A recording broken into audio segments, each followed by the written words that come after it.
Bu Nur Imamah, silakan Rama. Di apa ngajarnya? Saya di fase E, Pak. Oh, SMA ya. Iya, kelas SMK, Pak. SMK. Di mana itu, Bu? Ibu ngajarnya? SMK Negeri 1 Banjit, Pak. Banjir. Tuai kanan ya. Iya, W kanan. Oke.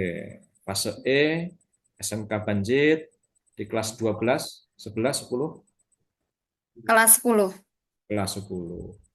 Sudah selesai berarti ya. Sudah bagi rapot ya, Bu ya?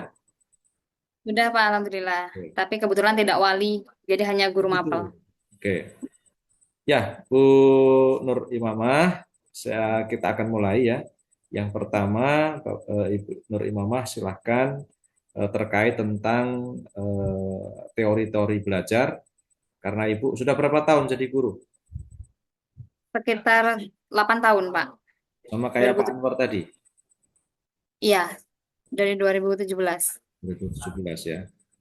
Oke, masih tetap konsisten ya, jadi pendidik ya, jadi Insya guru. Allah, Pak. Nah, apalagi sudah PPG ini kan, ya artinya Ya, ya mudah-mudahan lah kalau kita ini berangkat dari keterpanggilan jiwa hati kita untuk menjadi pendidik, ya insya Allah ringan lah kita dalam segalanya itu ya. Oke, Bu amin, amin. Nur Imamah, kaitannya dengan teori-teori belajar ya, seperti yang sudah disampaikan di Ya, awal tadi kepada beberapa yang sudah praktek. Silakan Bu, ada berapa menurut Ibu? ada 5 ya, Pak. Jadi ada Nah, bukan disebut. behavioristik, kemudian kognitif, konstruktivistik, humanistik, dan sibernetik. Cuman kalau di dalam pembelajaran yang sering dipakai oleh guru itu yang eh, behavioristik, karena teori ini menyatakan bahwa belajar untuk mengubah tingkah laku karakter peserta didik seperti itu. Jadi tidak semua teori ini tidak semua saya pakai di dalam pembelajaran seperti itu, Pak. Jadi teori itu dijadikan landasan berpikir kita kan gitu ya. Untuk Ya, apa namanya masing-masing sesuai dengan audiens kita itu ya. iya, SD, iya, SMP, Pak. SMA seperti itu. Nah, itu jadi menurut Ibu tadi ada 5, Ibu bisa sebutkan semua, bisa jelaskan sekilas-sekilas tadi itu. Nah, selanjutnya bagaimana Ibu dalam sebelumnya gini, Ibu modul ajarnya materinya apa? Materinya yaitu menerapkan prinsip dasar hukum Islam eh, dalam kehidupan sehari-hari.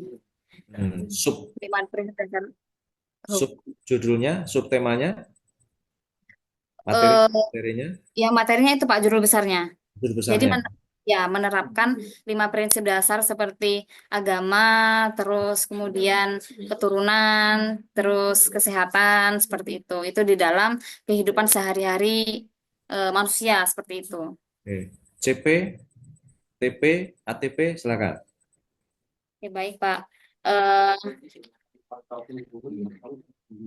TP-nya ini disebutkan ya Pak? Ya, artinya CP kan sudah dari Beskap itu kan? Ya, Nah, CP, TP, ATP-nya.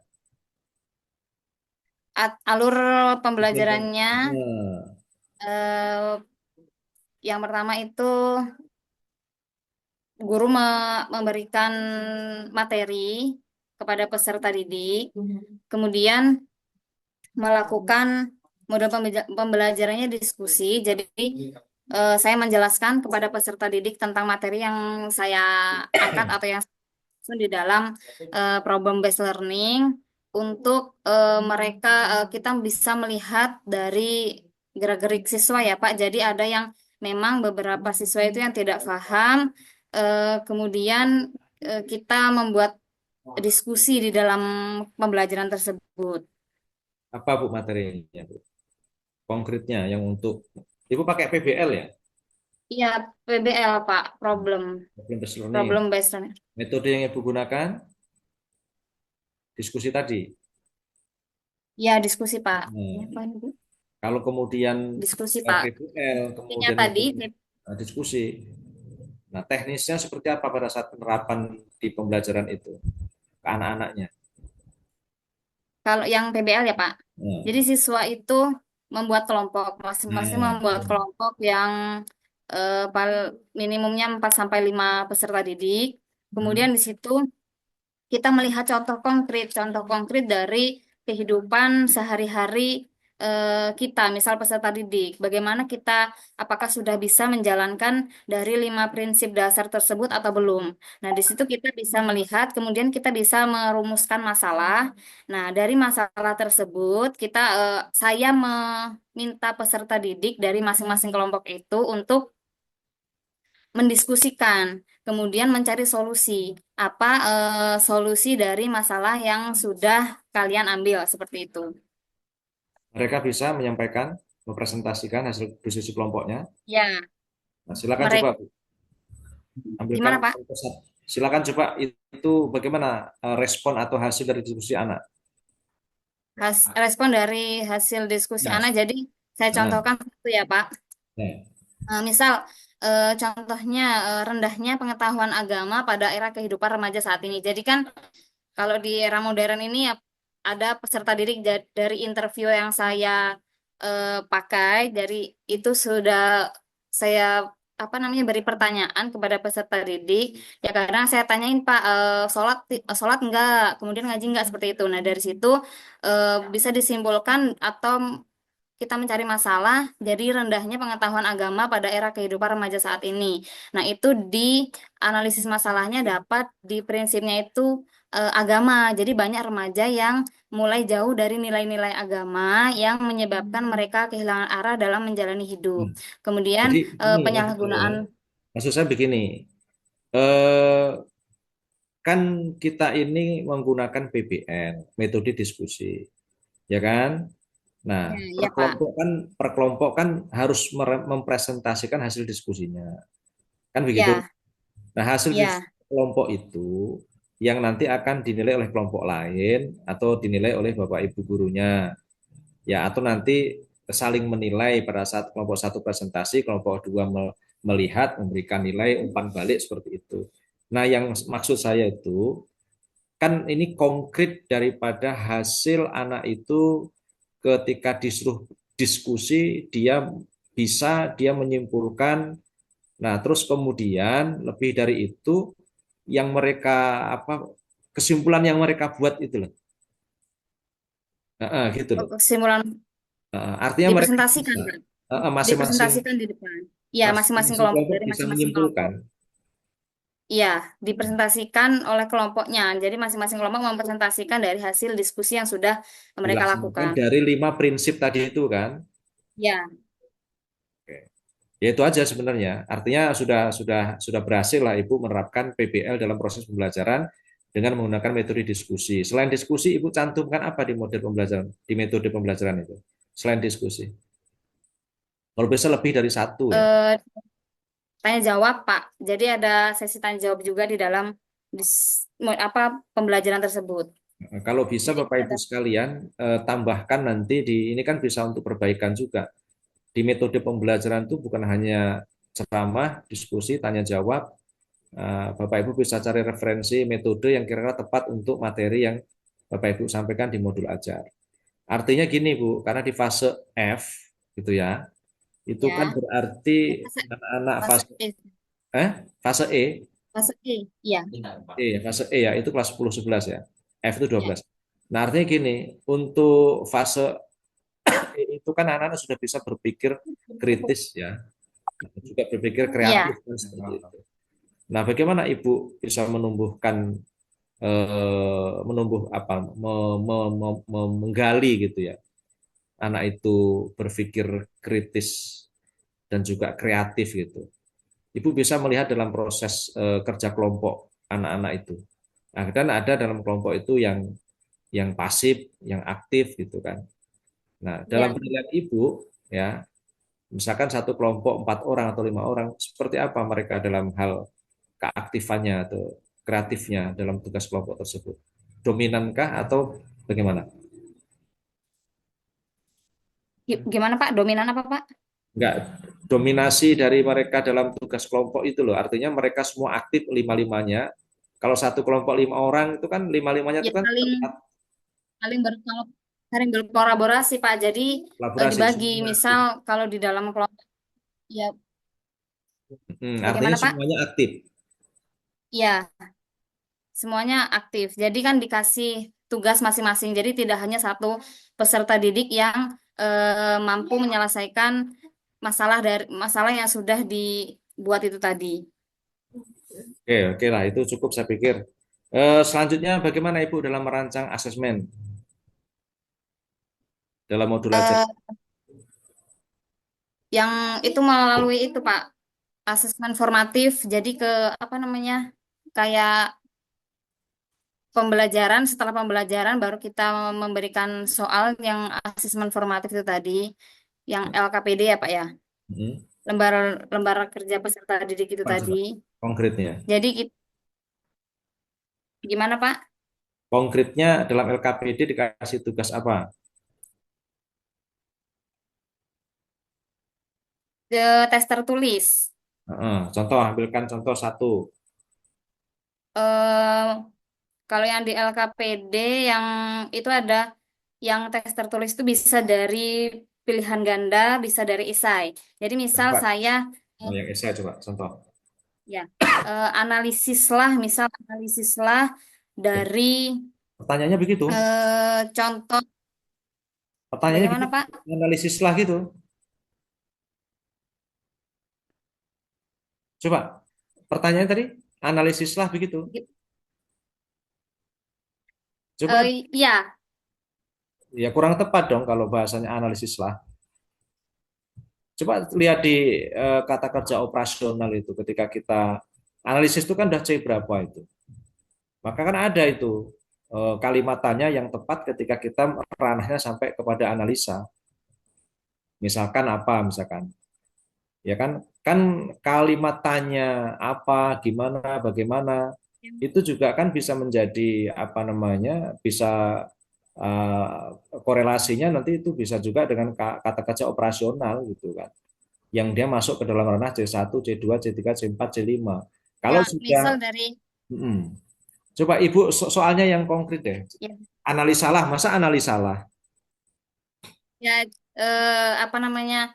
Misal kita sudah memberi apa ya Pak, kayak kata pengantar gitu. Jadi dari apa namanya Enggak, LKPD yang sudah saya yang saya minta buat, contoh soalnya. Mm-mm. Contoh soalnya. yang soal Bagaimana menurut pendapat kalian misalnya kan? Apakah gitu kan? iya, bagaimana menurut pendapat kalian dari materi yang sudah bagaimana pendapat kalian tentang agama di dalam kehidupan manusia seperti itu, misal seperti itu Pak. Jadi Gitu bukan nanti Pak? nanti gini, modul ajar ibu itu saya cek di LMS ya, nanti saya periksa nanti itu, saya cek.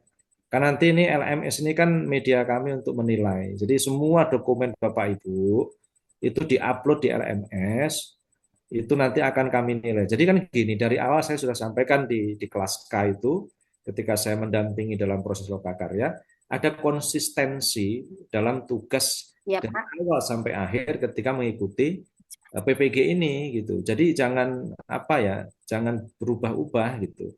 Maka gini maksud saya, Bu Nur Imamah, ini masukan untuk Ibu. Kalau tadi Ibu katakan kan saya berbicara tentang asesmen ya. Nah, saya minta contoh gitu kan, contoh Ya, soalnya misalkan untuk mengukur daripada materi yang disampaikan dengan menggunakan model PBL dan metode diskusi, tugas kelompok, tanya jawab, ceramah tadi.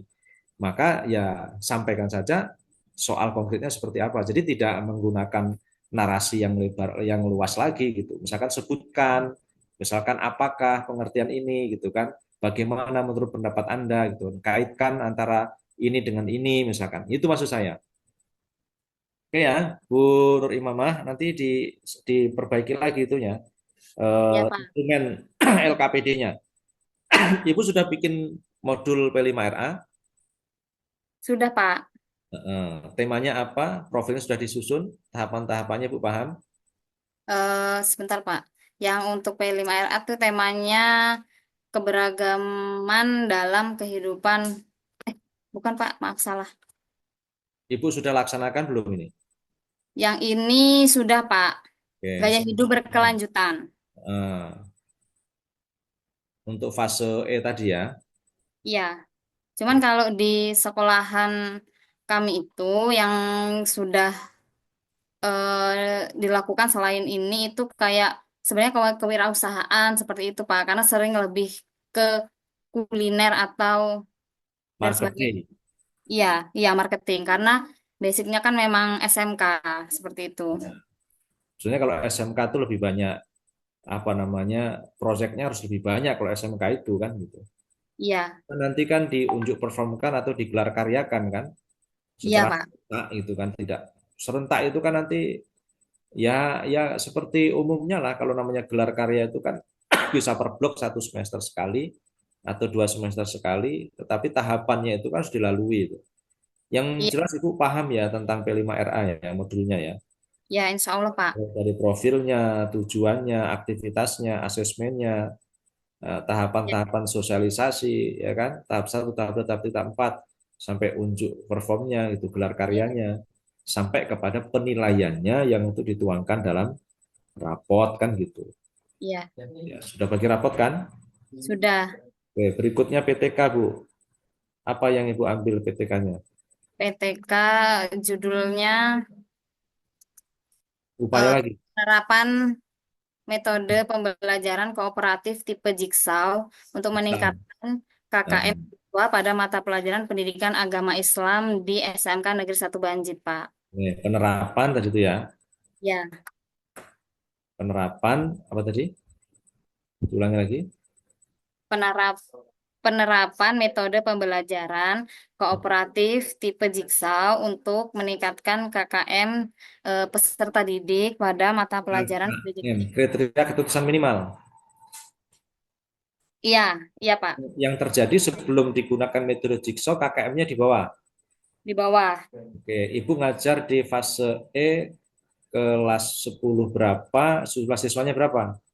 Kelas 10 akuntansi, jumlah siswa 20. Karena akuntansi itu dibagi dua, Pak. Jadi ada AK1 dan AK2. Mm-mm. Artinya dari 20 itu yang di bawah KKM berapa? Yang di bawah KKM sekitar Jangan 12. sekitar, jangan sekitar, pasti. Namanya penelitian. 12, Pak. Jadi banyak dominan yang di bawah KKM. Banyak yang di bawah KKM, Ya, 12. ya, Nah, berarti hanya 8 saja yang standar di ya. atas KKM. Menyentuh KKM atau di atas KKM atau gimana itu? Yang 8 orang tadi. Di atas, Pak. Di atas KKM. Di atas KKM ya. Ya, Berarti Ibu akan berlakukan yang akan diolah kan 7 orang ini nih. Berapa tadi? 12 12. orang. 12 orang Ya. ini. Dalam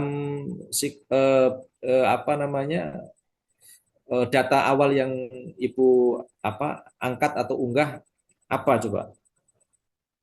Data awal yang Ya, as apakah enggak gini dulu analisisnya apa? Kualitatif atau kuantitatif? kualitatif, Pak. Kualitatif berarti kan itu nanti harus ada data awal untuk kemudian menentukan langkah berikutnya menggunakan jigsaw tadi kan.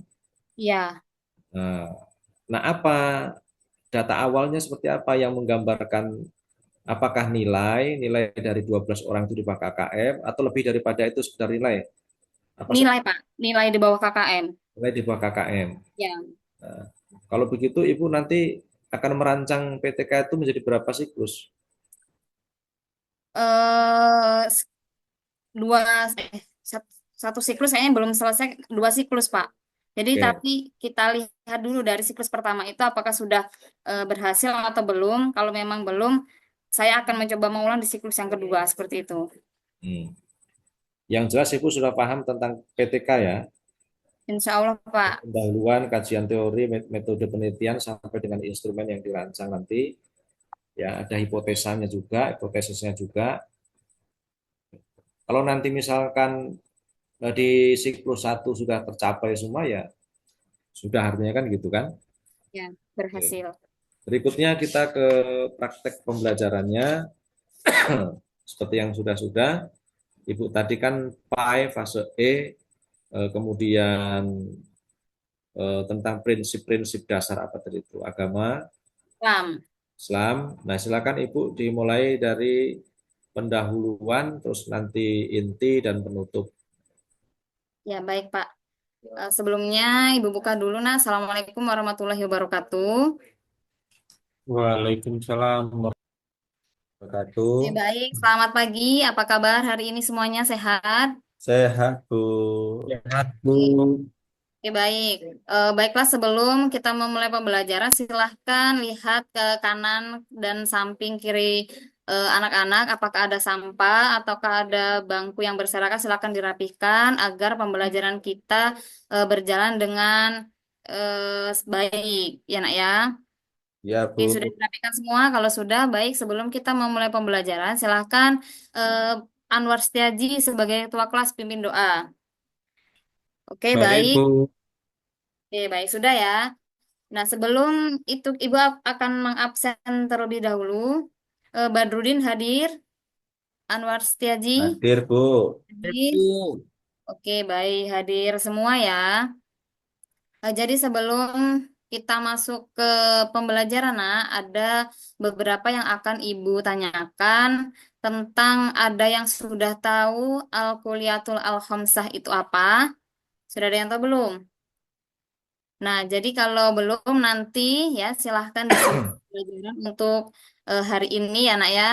Silahkan disimak, kemudian didengarkan dengan seksama agar kalian paham dari materi yang sudah Ibu sampaikan. Oke, langsung inti ya. Ya, baik. Nah, di dalam materi yang akan Ibu sampaikan yaitu Al-Kuliyatul Al-Khamsah itu ada dua kata ya nak ya. Al-Kuliyatul yang artinya adalah prinsip dasar, kemudian Al-Khamsah itu diambil dari bahasa Arab yang artinya lima. Jadi Al-Kuliyatul Al-Khamsah itu adalah lima prinsip dasar hukum Islam. Nah, jadi di sini Ibu akan menjelaskan satu persatu apa sih lima dasar hukum Islam, lima prinsip dasar hukum Islam tersebut, yaitu yang pertama adalah melindungi agama, nak. Jadi agama kita itu seperti apa? Contohnya mendirikan sholat seperti itu. Kemudian menjaga jiwa seperti apa? Menjaga kesehatan.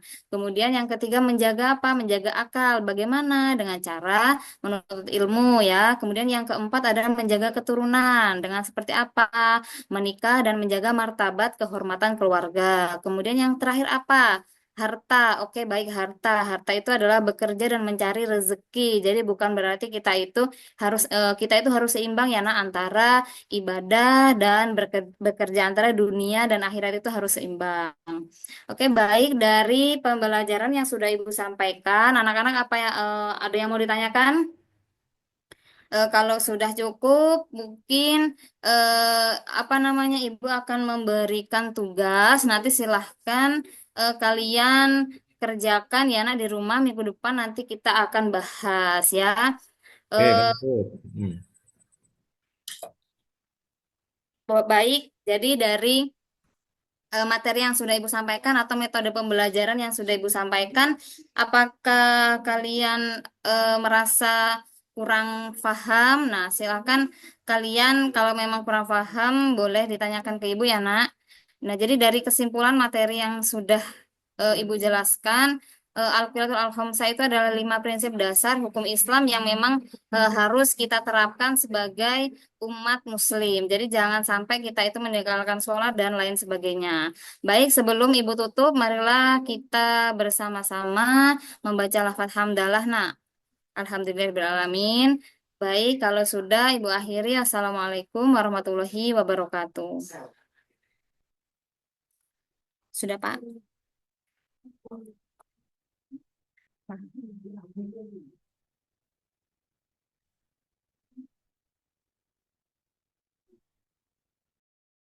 Ya, terima kasih Bu Nur Imamah.